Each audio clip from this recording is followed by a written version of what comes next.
Evangelho de João 4. Eu quero pedir para você curvar mais uma vez a tua cabeça. Deus querido, Deus bendito, Deus santo, Deus de toda a ciência, de toda a sabedoria, que o teu Espírito possa nos conceder a graça, Pai, de falar a tua palavra santa, pura, tua palavra fiel e verdadeira. Que o teu Espírito Santo traga-nos a inspiração, Pai. Inspiração para compartilharmos com o teu rebanho, o rebanho que foi comprado, Senhor, pelo sangue lá na cruz do Calvário. Dá-nos alimento saudável, Pai. Em nome de Jesus, Senhor. Amém. Esse capítulo 4 do Evangelho de João é um capítulo um tanto conhecido. Difícil algum leitor da Bíblia, algum crente, de repente algum crente pode não ter lido ainda, mas dificilmente um crente não teria escutado falar da conversa de Jesus com essa mulher samaritana. E esse capítulo 4 ele discorre com algumas situações. Tem uma mulher samaritana que já foi dito inúmeras vezes aos irmãos que os samaritanos não tinham um bom relacionamento com os judeus, eles eram de uma relação áspera. Então eles não gostavam, não aceitavam judeus nem para posar na cidade deles, eles não queriam que judeus nem posassem. E eram aquelas relações assim, não quero conversa com você, você fica na sua, eu fico na minha. Se fosse brasileiro ele falava assim: aqui, judeus, fiquem na sua, eu vou ficar na minha, porque você é judeu, eu sou samaritano. E os judeus também olhavam para o samaritano: samaritano, vocês ficam na sua aí, porque eu vou ficar na minha aqui. Porque o nosso negócio é adorar a Deus aqui em Jerusalém. O samaritano, imagina, o Monte Gerizim, que é... Não, cada um queria ficar na sua. Jesus é muito interessante, porque as pessoas ficam esperando alguém partir para reconstruir relacionamentos.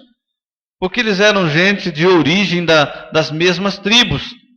A questão era que as relações no curso do caminho, por uma questão cultural deles, Deus tinha estabelecido que os judeus não deveriam se misturar com nenhuma outra nação, mas numa determinada ocasião as tribos foram separadas e eles acabaram se relacionando, e os samaritanos e os judeus acabaram se misturando com os estrangeiros, e os samaritanos ficaram divididos. E toda vez que os judeus olhavam para os samaritanos, falavam: vocês não são verdadeiramente judeus, vocês são meio judeu, porque vocês se misturaram com gente de outra nação. E se vocês não são verdadeiramente judeus, então vocês não merecem ter uma boa amizade comigo. E é interessante, porque Jesus ele fala: de algum lugar vai precisar partir a relação, vai precisar partir a decisão de reconstruir essa relação. E Jesus ele não tem essa dificuldade, ele não alimenta esse tipo de sentimento. Se ele não fala comigo, eu também não falo com ele. Se ele não fala comigo, eu não falo com ele. Jesus não. Jesus ele tem iniciativa, ele fala: eu vou falar com ela. Porque o meu caso, a minha missão não é alimentar esses desejos terrenos, não é alimentar essas diferenças terrenas. A minha missão é trazer o reino de Deus aos homens. E Jesus ele parte para o diálogo. E ele encontra a mulher samaritana. Uma mulher samaritana nem esperava que o judeu fosse conversar com ela. E Jesus ele parte para o diálogo. Dá um copo d'água. A mulher estranha, porque ela não espera que vai partir de alguém a reconstrução desta relação. Como é que pode, você sendo um judeu, vir pedir água para mim, que sou uma mulher samaritana? E Jesus começa a desenvolver uma conversa com ela. Jesus ele sabe de que pensamento movia o coração dos seus discípulos. Os discípulos de Jesus, eles alimentavam esse sentimento, esse pensamento de que não valia a pena reconstruir a relação com o samaritano. Então Jesus, a vida dele é estabelecida na sabedoria, no conhecimento, na ciência. Jesus ele fala para os discípulos, ele deixa os discípulos sair de perto. E quando ele vai conversar com a mulher samaritana, ele vai sozinho. Ele fala: eu vou reconstruir a relação, eu vou trazer o reino de Deus aos samaritanos, mas eu não posso ter nenhuma interferência, eu não quero ter nenhuma interferência externa. Porque às vezes nós ficamos alimentando, né? Acontece alguma situação, nós ficamos alimentando. Se ele vir falar comigo, eu falo. Se ele vir, e o outro lado a mesma coisa. Jesus não, ele toma iniciativa. Quando os discípulos voltam com o alimento, eles estão curiosos porque Jesus está conversando com uma mulher samaritana, mas eles não têm coragem de perguntar: o que é que o senhor está fazendo? O senhor não está vendo que a nossa ideia a respeito desse povo aí é outra? Mas eles não perguntam nada. Mas Jesus sabe o que move o coração deles.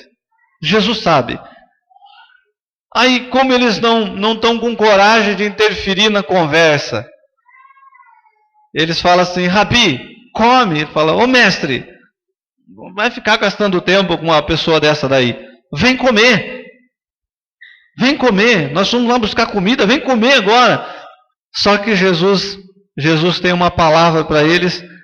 Eles não entendem muito bem isso. Os discípulos estão em formação. Quando nós vemos esses discípulos andando com Jesus, não pense você que eles já estão todos eles estabelecidos sobre uma vida espiritual, que eles já discernem tudo, que eles já compreendem tudo. Eles estão na escola de Deus, eles estão aprendendo com Jesus. Então os discípulos não sabem tudo ainda, eles estão aprendendo. E Jesus é tão maravilhoso que Jesus, ao mesmo tempo que ele está trazendo salvação aos samaritanos, Jesus também está dando uma aula aos seus discípulos que são judeus e sempre alimentaram esse pensamento de que não valia a pena o relacionamento com os samaritanos.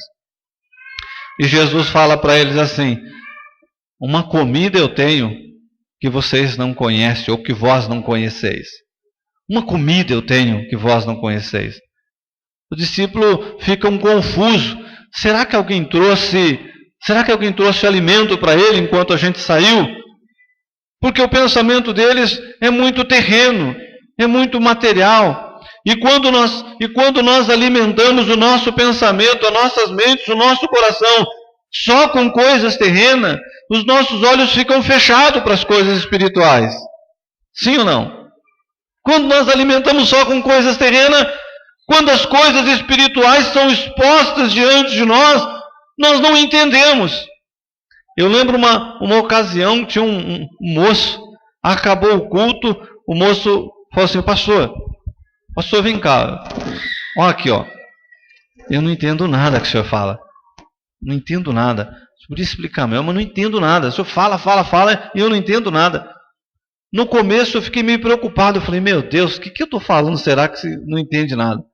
Mas aí nós vamos ouvir os outros irmãos. Aí os outros irmãos falavam: puxa, a palavra de Deus falou comigo. O outro, a palavra de Deus falou comigo. Eu falei: então tem um ou outro que não está entendendo. E por que os discípulos não entendem? Porque os discípulos ainda eram carnais. Os discípulos ainda estavam aprendendo com Jesus. Aí Jesus fala para eles assim: eu tenho uma comida que vós ainda não conheceis. Mas como que a gente não conhece se a gente está o tempo todo com o Senhor aqui? Jesus fala para ele assim que a minha comida, o meu alimento, é cultivar essa divisão entre eu e os meus irmãos. É isso que ele fala? Vou folgar, que nem o presbítero Castelo folgou, né? 2 pessoas, é 2 que você falou, né? E 2 pessoas comeram, Senhor. Amém. Todos. Não é? Jesus, o alimento de Jesus, a satisfação de Jesus, a alegria de Jesus era fazer a vontade de Deus. E ele está querendo ensinar isso aos discípulos. Está querendo repartir isso com os discípulos. Eu tenho uma comida que vocês não conhecem. Ele sabia que isso não estava estabelecido no coração dos discípulos. Essa clareza não tinha acontecido para eles ainda. No versículo 32, porém lhes disse: uma comida tenho para comer que vós não conheceis. O 33, então os discípulos diziam uns aos outros: trouxe porventura alguém de comer? O 34, Jesus disse-lhes: a minha comida é fazer a vontade daquele que me enviou e realizar a sua obra. A maior preocupação dos discípulos era que a carne, que o físico tivesse bem alimentado. Não, Jesus, essa terra aqui ela é terrível, uma terra quente, o desgaste é constante, é muito difícil, come, mas come bem. Jesus queria dizer para eles, eu tenho um alimento que é muito mais importante do que esse. Se eu ficar sem esse alimento, eu vou continuar vivendo. Jesus, no curso do caminho, ele vai acabar falando para os discípulos, nem só de pão viverá o homem, mas de quê? Mas de toda a palavra que sai da boca de Deus. Jesus repete uma palavra lá do Antigo Testamento, já Moisés tinha falado essa palavra, Jesus repete essa palavra. E Jesus está querendo dizer isso para os discípulos, vocês nunca vão estar completamente alimentados, vocês nunca estarão completamente realizados, se vocês não estiverem fazendo a vontade de Deus. Vai sempre haver uma lacuna dentro de você. E o que a gente encontra de pessoas com uma lacuna, com um vazio dentro deles? O que encontra de pessoas? E os discípulos estão aqui, Jesus está diante deles e falando, eu quero contar uma novidade para vocês. Sabe quando é que as suas vidas vão ficar completamente realizadas? Quando vocês for como eu, buscar fazer a vontade do Pai. Sabe quando você vai ser um crente realizado? Quando você fizer a vontade do Pai. Quando você realizar a obra do Pai.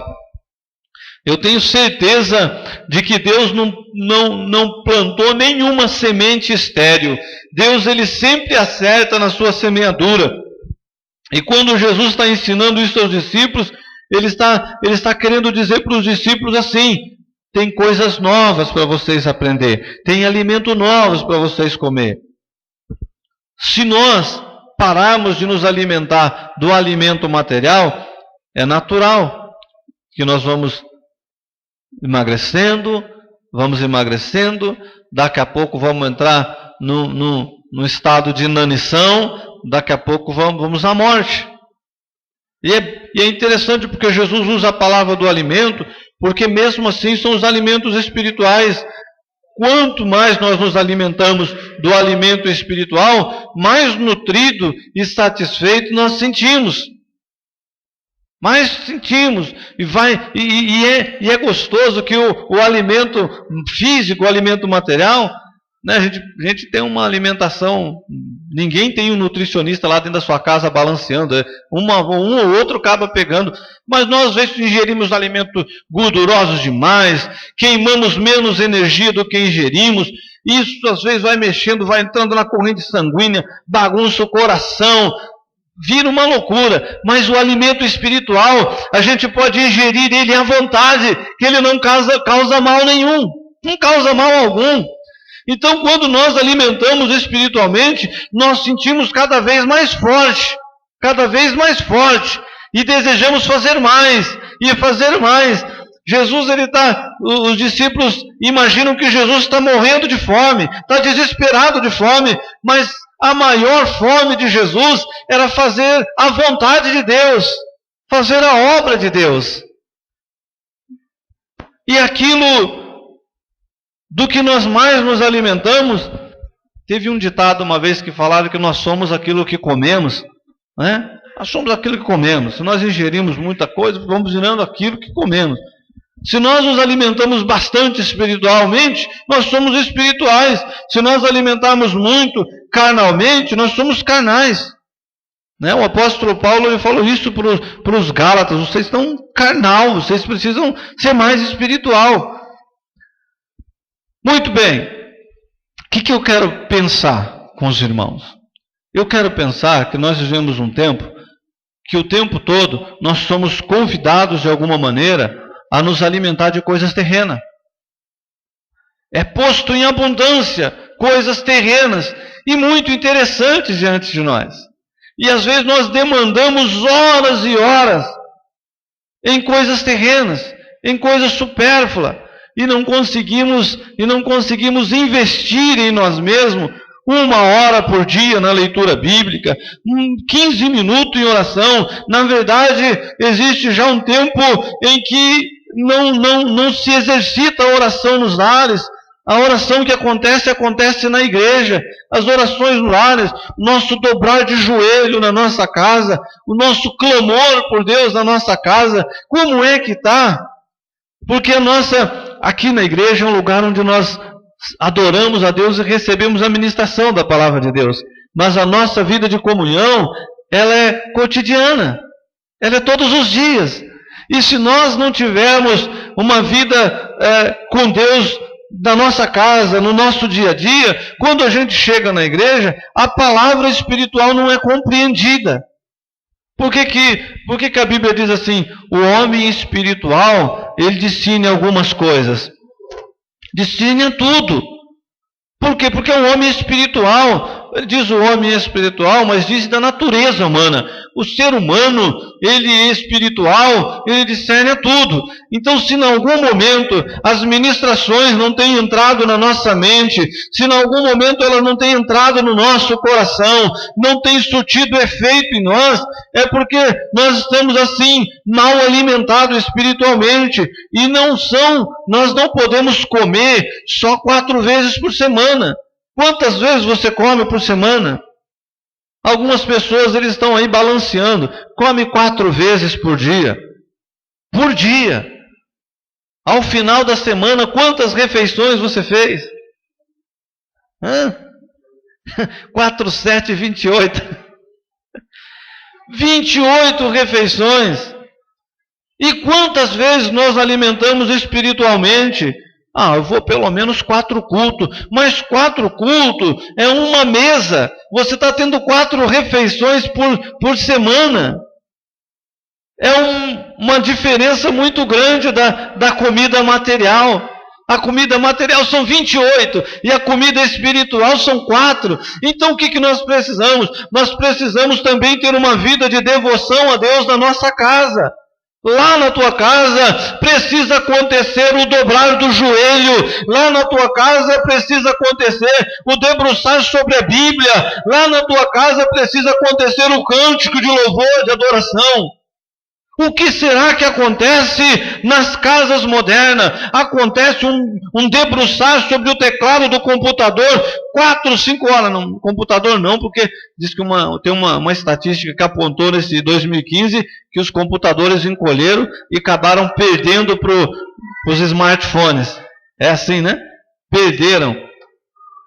Mas não está debruçado sobre o teclado mais. Mas nós debruçamos 1 hora, 2 horas sobre o celular. Debruçamos ainda quem usa o computador, 2, 3 horas sobre o computador. E quando vai ler a Bíblia, lê 2 minutos, 5 minutos a Bíblia. E quando terminou de ler a Bíblia, não compreendeu nada do que estava na Bíblia. O que é que nós estamos alimentados?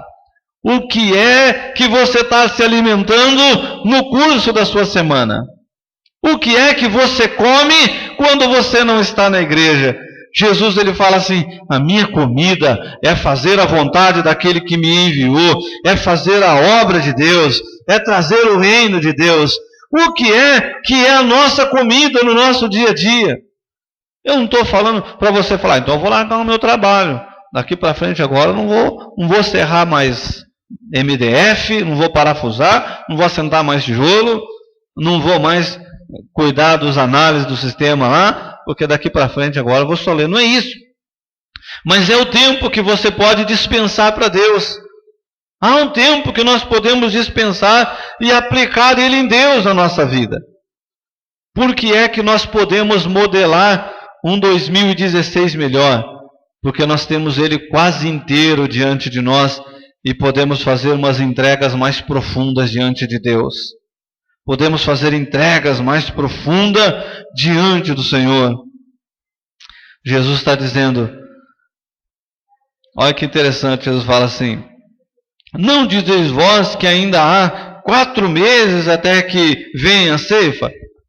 Quando você lê esse texto superficialmente, você fala, mas o que Jesus quer dizer? A cultura da época, eles usavam esses termos para dizer, tem muito tempo para eu me aplicar a essa responsabilidade. Eu posso deixar para depois. Quando ele está dizendo, eu tenho 4 meses, ele fala, tem muito tempo para eu me preocupar com isso. Eu não preciso me preocupar com isso agora. Só que Jesus ele está dizendo, porém eu vos digo, levantai os olhos e vede que os campos já estão brancos. Jesus está dizendo, não deixe para depois. Você pode construir um 2016 melhor agora. Não deixe o teu coração aplicado às tradições, às culturas antigas. Há um tempo novo despontando, se abrindo diante de nós. E as coisas podem ser diferentes. Jesus fala, não estão falando por aí que tem muito tempo, que dá para ser depois. Porém, eu quero dizer para você, precisa ser agora. O tempo é agora. Sim ou não? Jesus já tinha falado para a samaritana lá, quero dizer uma coisa para você, que vai chegar o tempo, e o tempo é agora. Que os verdadeiros adoradores adorarão o Pai em espírito e em verdade. Aí ele usa um discurso da tradição da época. Não dizem por aí que ainda há 4 meses. Quem lidou com lavoura sabe, tem o ponto. Eu lidei um tempo com lavoura junto com meu pai entendia bem de lavoura. E quando nós plantamos o arroz assim, olha o que eu vi, a primeira vez que eu vi o arroz, que o negócio estava lá, o cachimbo pendurado, eu falei, eu já mando o cutelo, já que era o instrumento de cortar o pé do arroz, agora é com máquina. Mas você pegava aquele cutelo que era parecido com uma foice, assim, ó. Eu já queria cortar logo. Aí meu pai olhava e falava, isso aí não está no ponto, não granou ainda.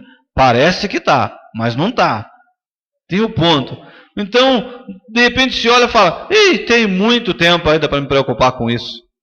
Eu tenho coisas mais urgentes. Mas Jesus está chamando a gente nessa manhã dizendo, olhe bem ao teu redor. Olhe bem, porque precisa ser agora. Precisa ser agora. Você está modelando o teu 2016 agora. Nós estamos modelando ele agora, com a nossa relação com Deus, com o nosso compromisso com Deus, com o nosso temor com Deus.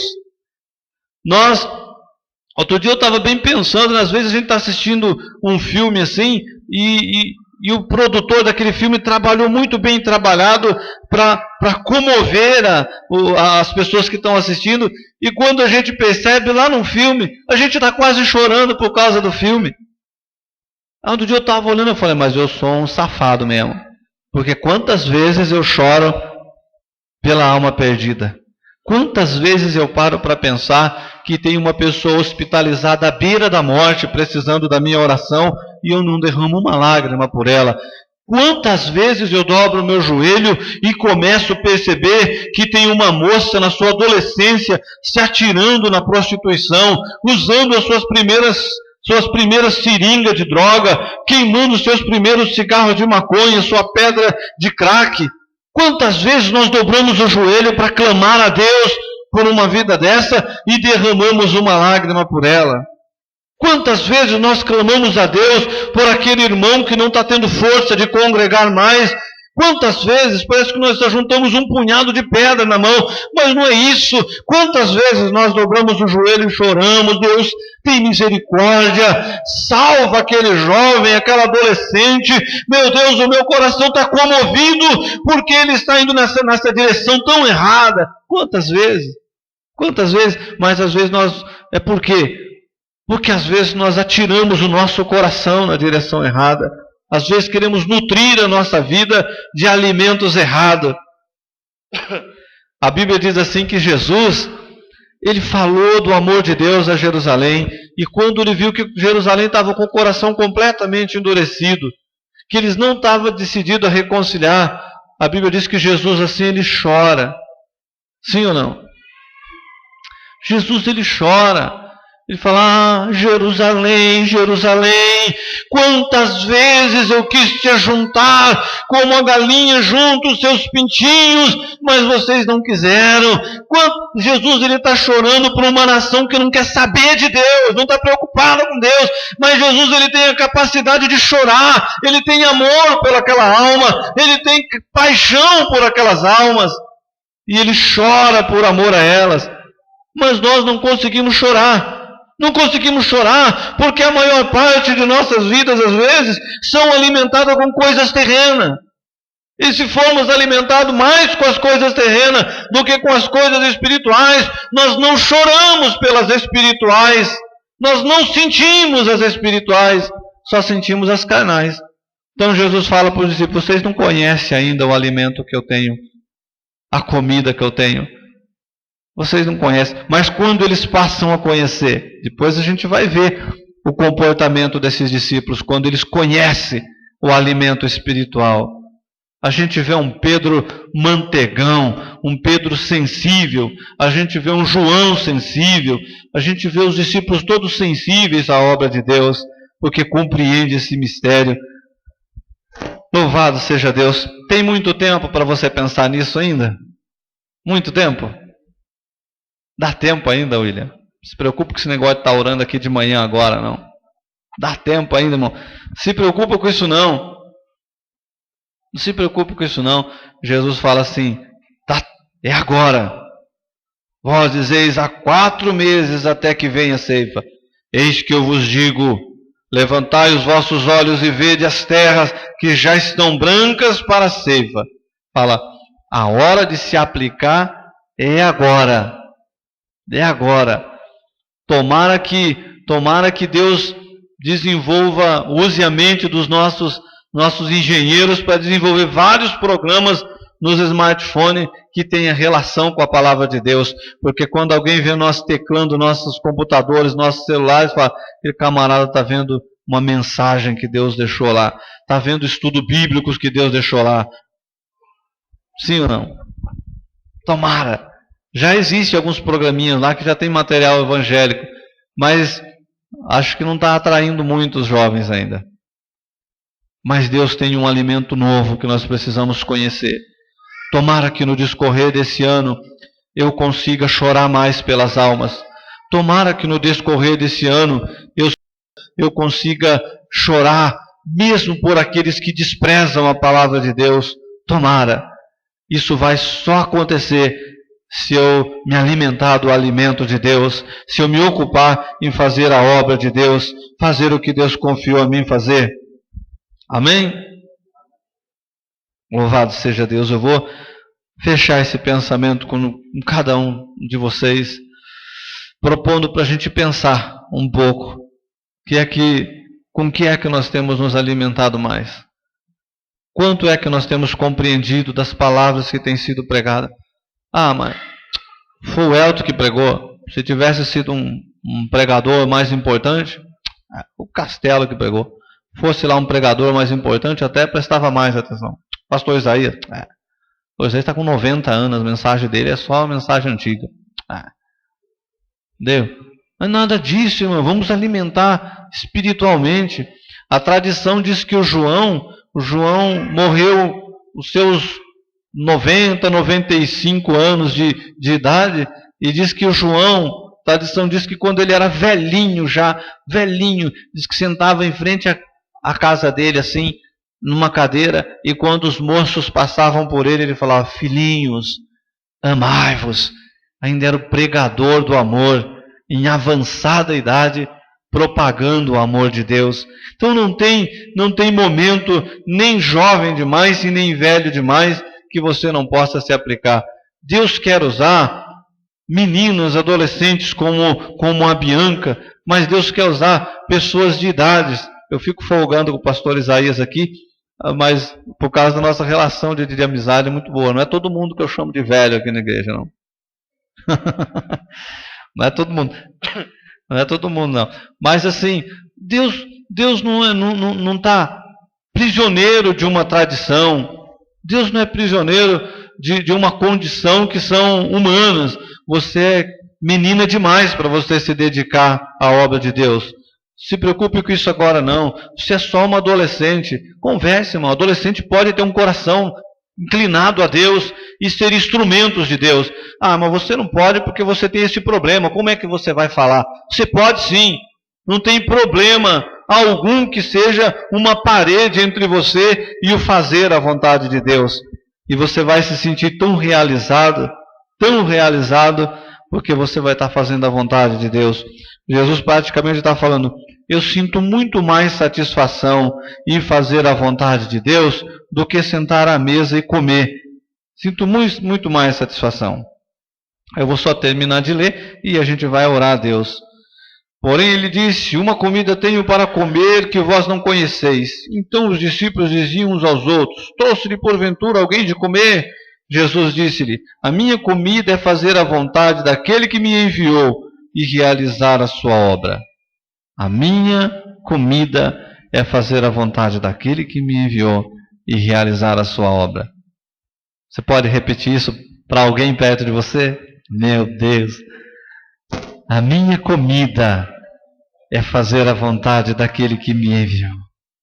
Glória a Deus. Amém. Nós vamos orar a Deus.